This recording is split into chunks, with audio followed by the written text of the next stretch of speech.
This is Andrew Klaven, and now Matt Fradd is on friendly fire with the Daily Wire, right? And Andrew Klaven proceeds to attack Matt Fradd and the Catholic Church in this clip. So we're going to play it for you. Here we go. Klaven, Well, you texted me and said that there are more Catholics at Daily Wire than at the Vatican, and I wasn't sure if you knew that may have been a dark joke about the Vatican or not, but it was a good one.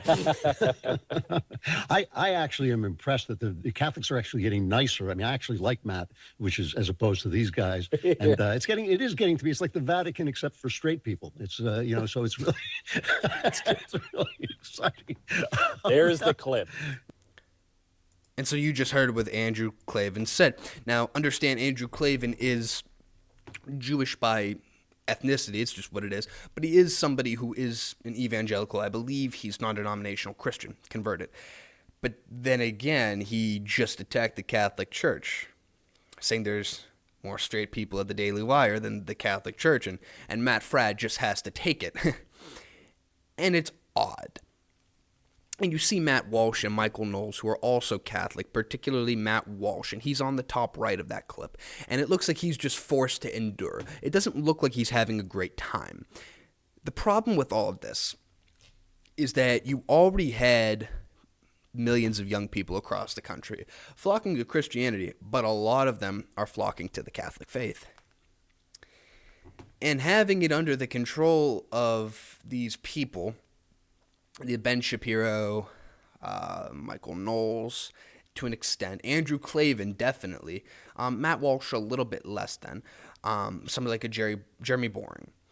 And they talk about the people in Gaza in particular, and it's this culture of like the people in Gaza, no matter what they are, they all deserve to die. And that's not a Christian doctrine. It's not a Christian belief. Not even Michael Knowles. It is the other three, though. It's not a Christian belief. So when you have one of the largest, if not the largest, Catholic show for young people online, and now they're under this umbrella that it doesn't really preach those values. It doesn't really give those ideas off. I don't know if it's very helpful. It doesn't seem like it's a very productive thing. Now, I understand Matt Fradd probably made a lot of money from this. Definitely made a lot of money. But understand another angle of what's happening. So you had the Daily Wire. They've had this really big problem ever since Candace Owens was ousted. The Israel critical wing of the Daily Wire, it doesn't exist. Understand that. Understand that people like Ben Shapiro, people like Andrew Klaven are Israel first, and they've said that bluntly. If you watch their content for the past 2 years, you see that they're now calling for things that aren't in America's best interest, but they live in America. But their audience is based in America. Yet they're calling for things that don't benefit the American people at all, but they benefit Israel, a foreign country. When you combine that with the fact that we know they're losing money, there's been reports that they're going bankrupt. I don't think that's true, but if you look at Ben Shapiro's views compared to somebody like a Candace Owens, compared to somebody like a Nick Fuentes, for example, who he tried to strangle in the crib 10 years ago, and it completely backfired, and now he's bigger. It's just not looking good. He has videos that don't even go over 1 million views anymore, Ben Shapiro. And I think the Daily Wire at large knew this. Jeremy Boring left as the CEO. There were problems, right? We see that. We see the disagreements between Matt Walsh and Ben Shapiro on topics like Israel and foreign aid.